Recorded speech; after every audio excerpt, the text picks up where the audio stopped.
To our latest ILINX Insider session. And today we've got some really cool things to share with you. I'm joined by my colleague over there, our CTO Randy Weakly. And so it's only 30 minutes, but this is action-packed, full of really neat stuff. And we're going to continue these conversations over the next several months because as we learn more and explore more and have more things that we're experimenting with, we definitely want to get these in front of you. So, but as like the other ones, I've got a couple. I work with slides to keep everything structured and shepherd. Otherwise, this would be very much like you're peering into a conversation between what Randy and I talk about almost on a daily basis. That's a good thing. It's a good thing, right? So I'm going to go ahead and share my screen, and we're going to work through some slides to set the context, and then we got some stuff to show you. So without further delay, I'm going to share the screen, and I'm going to go into presenter mode. Here we go. All right, before we get into it, I just want to say, hit that subscribe button if it's on this side or this side. Go in there. This is the channel on YouTube, but you can also subscribe using the LinkedIn community link. So go there, find us, search, and then subscribe, and you'll get these notifications as well as access to some really cool content published on pretty much an every other week basis, and we'll be adding more and more things. Again, the focus of these events, these sessions, are really to share the things that we're thinking about, giving you an insider's view of what's going on behind the scenes at ImageSource, and specifically within product development and within Randy's group. We want your participation, and we're going to be talking about some things that we think will really support that collaborative spirit that we want to continue to build. Again, we're going to record this. This is being recorded right now, and we will share this. So if you see this after the fact and you want to share it with other people, please do that. All right. So without further delay, again, we're going to go into the agenda. We're talking further. Hopefully you saw my last session regarding large language models, generative AI, and really specifically focused on large language models and why those matter and why we're excited about them. This time we're going to talk and dig in a little bit, and you're going to join in the conversation, or at least peer in about talking about the approaches we're taking and why we think they're significant. The reality is this stuff is moving so fast, and we'll get into that what is new today can be old tomorrow. We're also going to talk about kind of the context of how we think about moving large language models into prototyping and where we see those fitting, and then we're going to talk about this really thing called ILINX Labs. All right. So Randy, let's talk about the approaches we're taking. And the first thing I want to set is that while everybody is probably, I don't want to say everybody, but I think there's just gazillions of people out there now that are familiar with the really cool things that OpenAI has unleashed with regards to ChatGPT, starting with 2, and then I think they're on 4.5 now. And all that can do. But there's also the hand-wringing that comes along with any kind of new seemingly magical technology. And some of that hand-wringing is focused on not only bias of answers that these large language models can produce, but also kind of what they call hallucinations, which are just completely made up answers, not factual at all, but they seem to be. Classic case being that you could almost say it's funny, but it's not, where an attorney was using ChatGPT to come up and do research on precedents and actually use information based off previous court case law that did not exist. So it happens, and beware. So the real thing here that we're excited about is this ability to what they call ground large language models to significantly reduce those possibilities of hallucinations, that wrong data, making up stuff, but also focus use of these large language models on one of the magical aspects, I think probably the most magical aspect of it, which is the natural language understanding that is inherent within these models. So if you think about a large language model like ChatGPT, people use it for answering questions, and it can provide a significant, just an incredibly broad base of answers for a variety of types of topics and everything like that.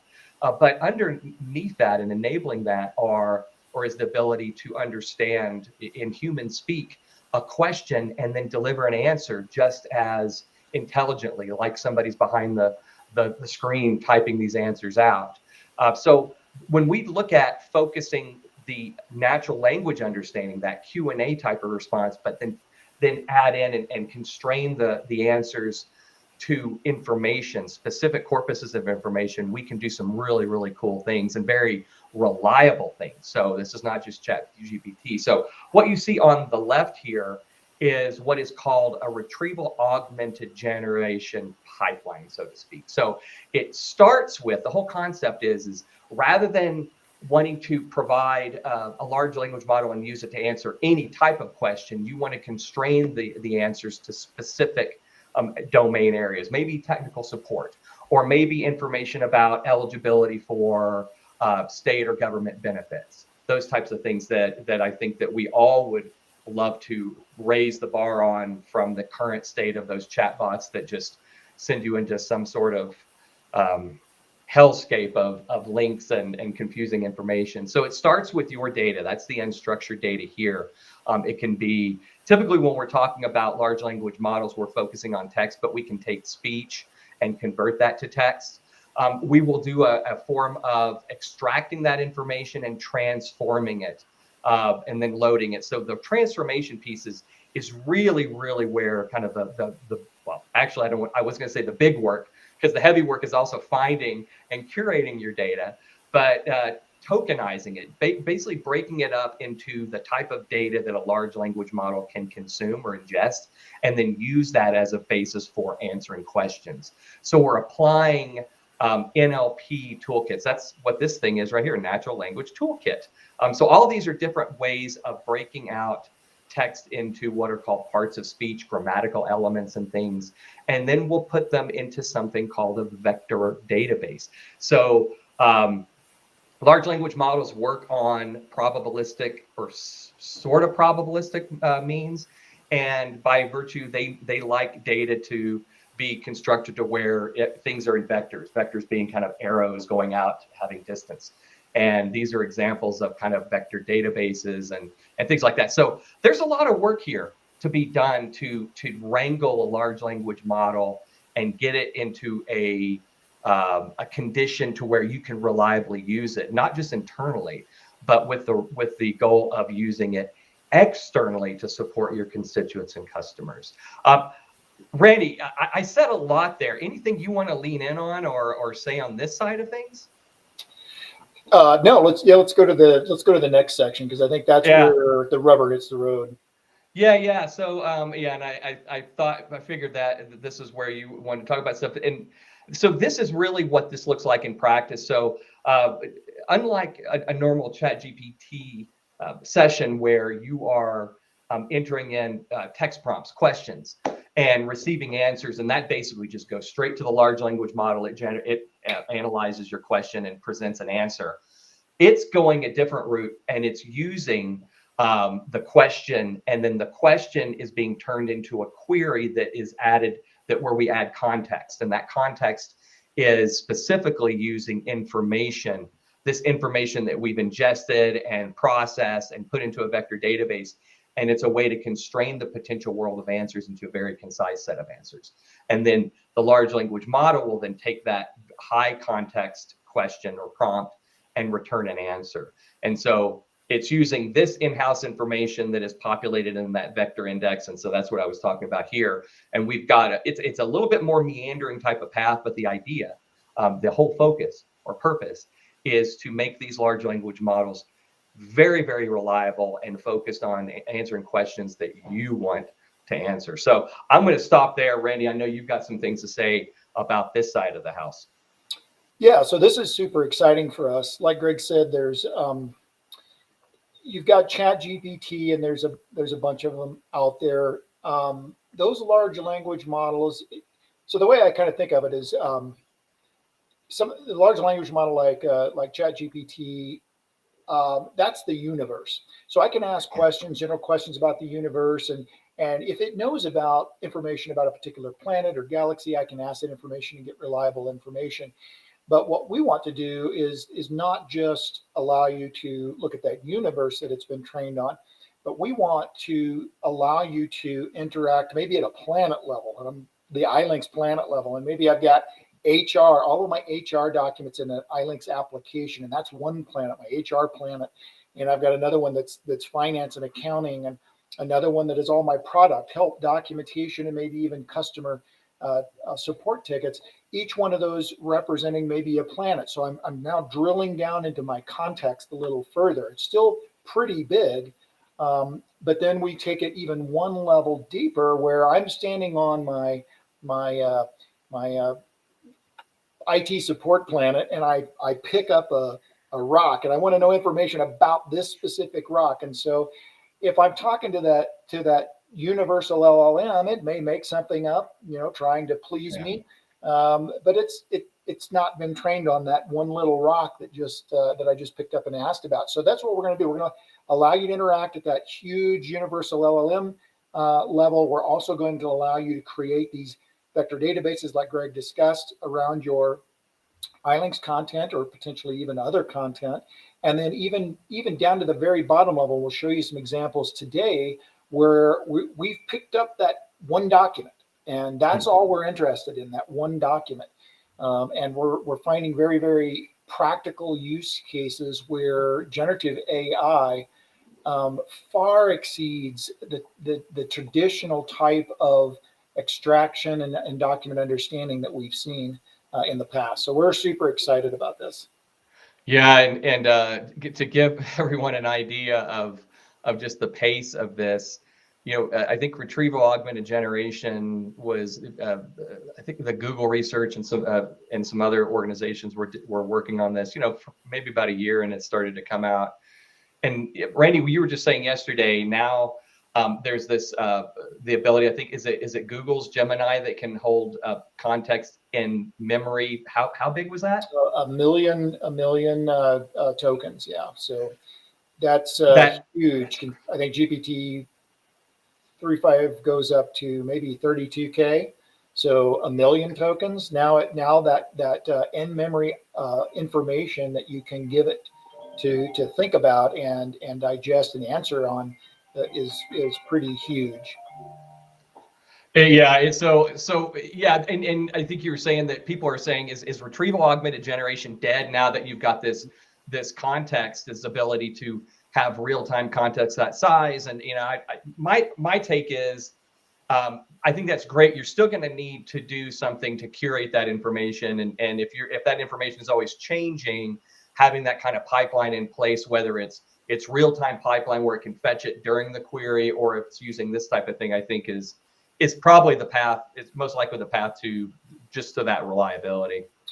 Yeah, definitely. I mean, if you're talking about a million token context space, that's going to solve a whole lot of use cases where an external vectorized database would have been the go-to in the past, but it won't solve all of them, right? We got customers that have easily over 100 million documents, which that's not going to fit into even a million token context. So definitely at an enterprise level, RAG is still very applicable.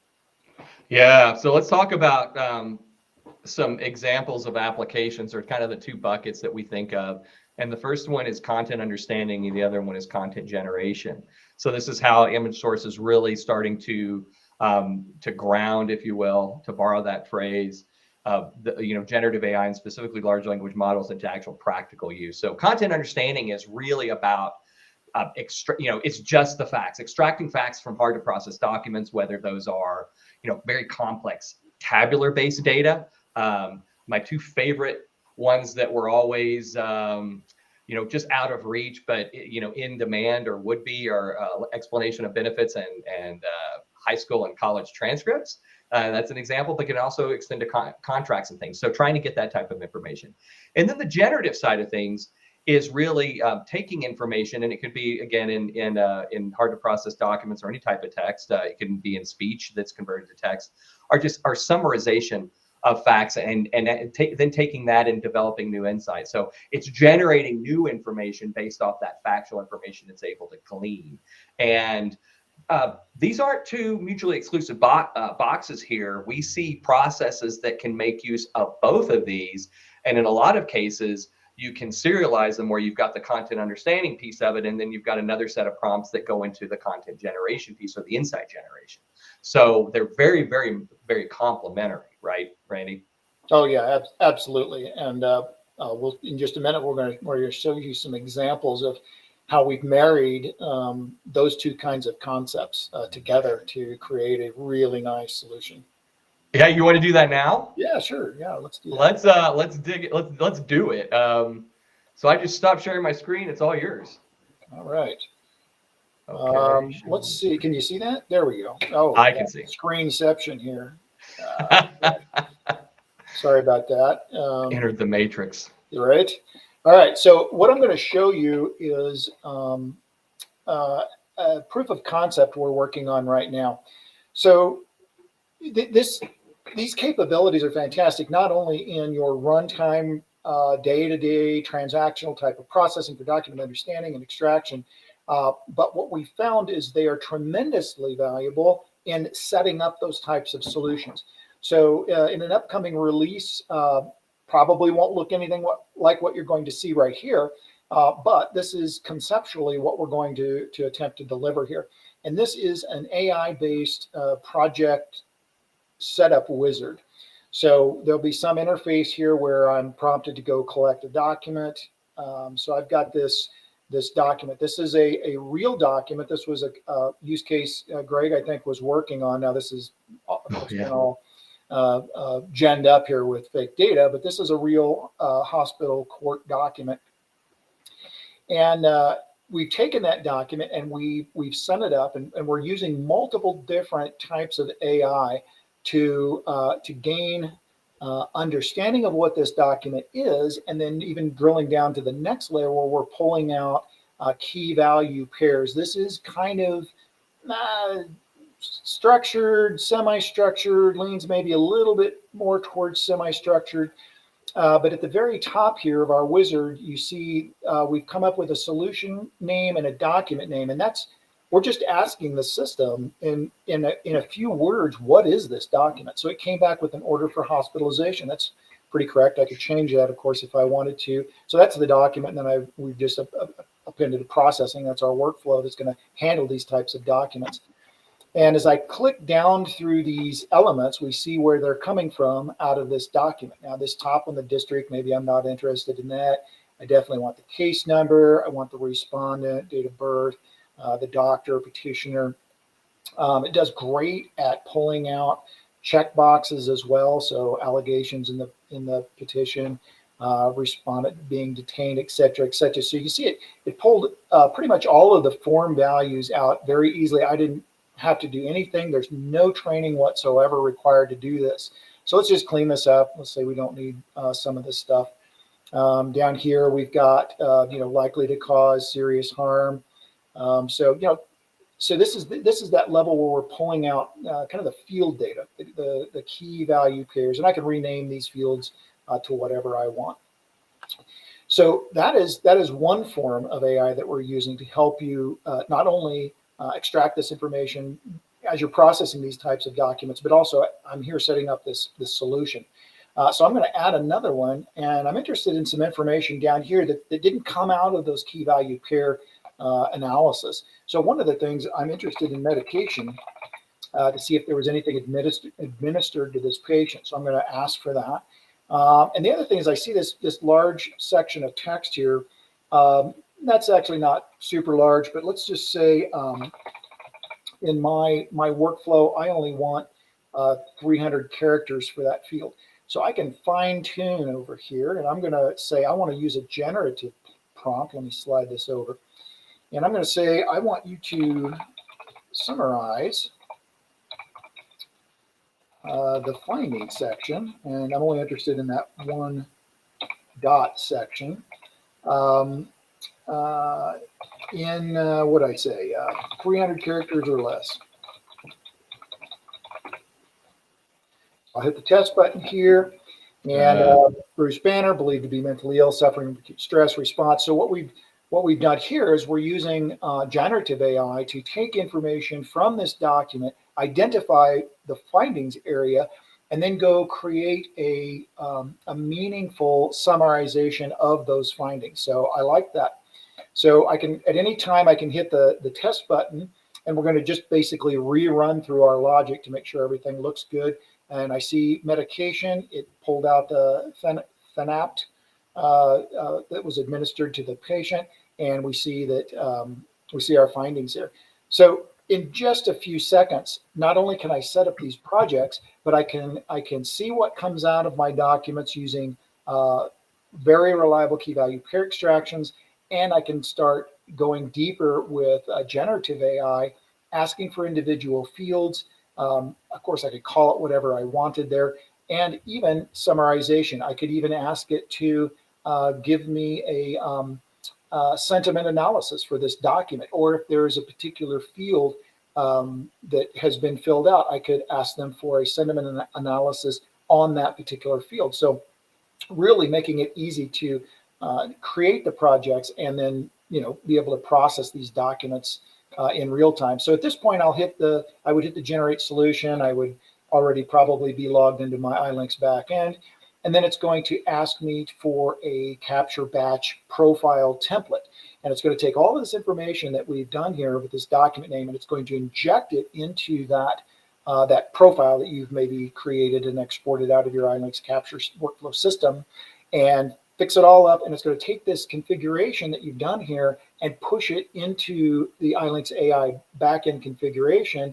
And so I've configured this solution in just a couple minutes, and we would have a working capture workflow solution. I could start contributing documents, scanning documents into that, and have it doing this type of extraction and analysis and Gen AI just within just a few minutes. So we're really excited about that capability. That's just so amazing because, and you know this, I've said this to you 2 years ago, I would have never thought we could do this, not within at least 10 years. And this is the seemingly, the things that have been working on for 10 years, all of a sudden just coming up and appearing magical. I can imagine configuring that in a traditional sense would have taken hours and then a lot of testing and everything like that. So the ability to, it's just amazing. Yeah, absolutely. And several years ago, you couldn't even have done the generative stuff. You couldn't have asked for a summary or asked for a sentiment analysis, much less taking that little bits out of your document that you need and putting them into your workflow so you can make decisions on that. So, that information becomes extremely valuable downstream, where you may not be just doing structured searches against your documents, but you're looking for maybe trend and sentiment, or you're looking for keywords within a summarization. So, yeah, just super powerful.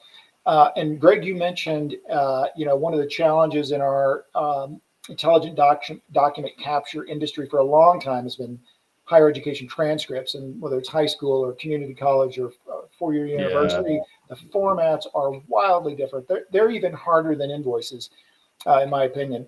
And so what we've done is we've taken this generative AI approach and we've applied it to higher education transcripts. So what you see here is using the same types of underlying technology that we just demoed in our wizard, but this is in during the real time we're processing these transcripts. And you can see on the right hand side, that's pretty complicated information. And if I click through here and we've done some pretty exhaustive analysis on accuracy and whatnot, and we are getting high 90% accuracy on the extraction for these, whether it's one column, two column, of course, multi-page, multi-school, and we're identifying, or the system's identifying the year, the semester, pulling out grades and credits. We could take that one step further and use AI-based recommendations to take the course information and look up in your course catalog and provide mappings. So, not only the initial extraction and understanding of information, but then using AI downstream to make decisions based on that, or augmenting or enriching that information. So super excited. We're working with a couple of higher education customers right now on this. So there'll be some case studies hopefully coming out very soon around that. Amazing. And how do you think this stuff would work with, you showed that previous form it was a mix of structured data as well as some unstructured. How do you think that would work on handwriting? Yeah, handwriting, absolutely. The underlying, so you've got got the initial step, which we really didn't talk about, which is the OCR, which we've been doing for 100 years, right? But the AI models that are now being used to do OCR and ICR are just blowing away traditional approaches. Yeah. So handwriting, absolutely. Different language handwriting, absolutely. So the last year has been probably the most exciting in my technical career.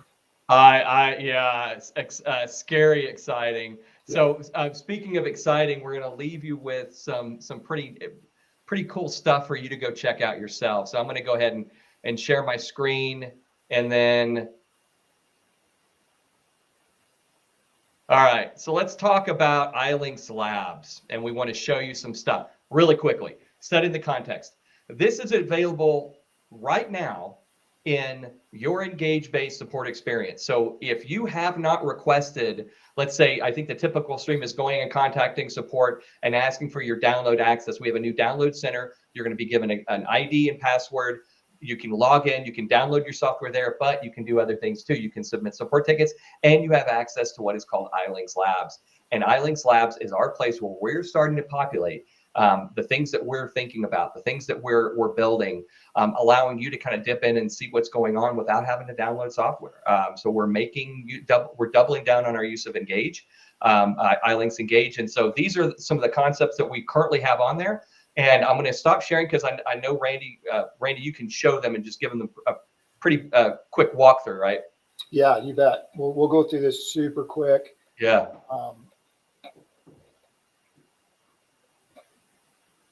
And what I'm showing you is one of our internal demo systems. You'll see this; it'll look a little different. That's all part of the Engage experience, being able to tailor look and feels and whatnot. But I'll just highlight some of these things that we're putting out there. One of them is the ability to put RSS feeds into any of your Engage environments.